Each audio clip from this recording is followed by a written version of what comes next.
первую очередь в формировании мировоззрения главную роль играют родители. Они и должны как можно чаще проводить со своими детьми профилактические беседы, разъяснять о последствиях необдуманных преступных решений и действий. Об этом говорят в ресурсном центре. Терроризм и экстремизм – явления неприемлемые в здоровом обществе, особенно в мусульманской среде, отметил богослов Магомед Харсиев. И вот весь шариат был неспослан, чтобы вот сохранить вот эти цели.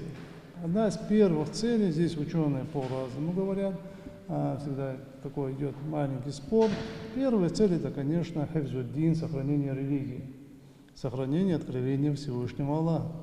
Вторая цель хефзун нафс, сохранение души, сохранение жизни человека. Хефзуль ман, сохранение имущества. Хефзуль ирд, сохранение чести. Хефзун насл и сохранение потомства. Вот 5 целей, ради которых был ниспослан вообще шариат. И вот наша жизнь, она нацелена, чтобы сохранить вот эти ценности. Переложить всю ответственность на родителей и спать спокойно, впрочем, никто не собирается. Школа – второй дом для подростка и место соприкосновения различных взглядов и убеждений. Столкнувшись с ними, молодой человек не всегда может различить правильный путь от дороги, ведущей к гибели. Здесь-то и нужно быть начеку воспитателям и педагогам. Вы те люди, которые через руководство вашей школы работают с детьми. То есть вы те люди, которые выстраивают вот этот вот мост между руководством вашей школы и детьми. То есть сегодня мы предложим какие-то новые идеи, новые проекты, в которых вы сможете задействовать ваших детей. Участники круглого стола рассказывают истории и из личной практики. Федеральной службы безопасности они захватили около 7 человек в городе Сунжа. И одним из этих участников этого формирования был ученик. Так, отсюда вроде бы я ничего такого не замечал за ним, но получается он через телеграм-канал связывался с неким шейхом. И вот там он пишет, у них там была переписка. Парень пишет ему: вы единственный человек, который меня понимает. А тот присылает там аудиозаписи, где он там плачет.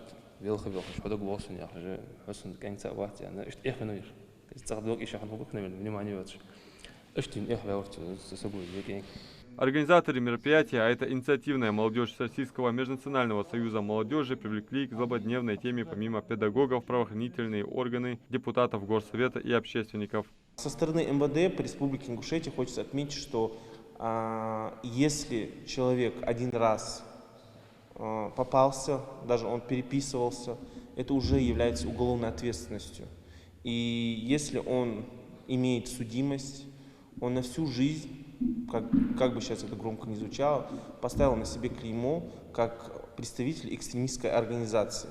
Организаторы круглого стола уверены, что на мероприятиях смогут найти новые меры положительного воздействия на молодежную среду, развить в них неприятие терроризма и экстремизма еще со школьной скамьи. Ни родители, ни преподаватели не могут круглосуточно, у них нет такой возможности круглосуточно контролировать ребенка, тем более знать, о чем он думает.